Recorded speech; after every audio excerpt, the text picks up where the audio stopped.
At this Cambridge lab, scientists are taking on the superbugs and winning. They found a totally new class of antibiotic that scrambles the DNA of bacteria. In tests, 99% of bugs were killed in just 2 minutes. It's a rare success for drug companies, which are reluctant to spend the millions of pounds and years of research to find effective new treatments for bacterial infections. Antibiotics traditionally have been very cheap drugs. They're taken for short courses and people may not take them more than once or twice in a lifetime. Therefore, the potential return could be smaller. New antibiotics are desperately needed. Clifford Jenkins had a routine procedure in hospital, caught MRSA and died. Doctors simply ran out of effective drugs. They just said, your father's got MRSA, we're going to pump him with antibiotics. Now, after about a week, they turned around and said, look, the antibiotics is not working, we're going to try a stronger one. And they said it to Dad as well, and if that doesn't work, sorry, there's nothing we can do. The Chief Medical Officer warns in a new report that antibiotic resistance is as big a threat to the UK as terrorism or climate change.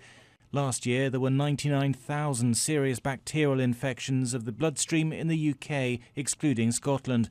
More than a third were caused by the gut bacteria E. coli, which is increasingly resistant to antibiotics. And in 2010, infectious diseases accounted for 7% of all deaths in England.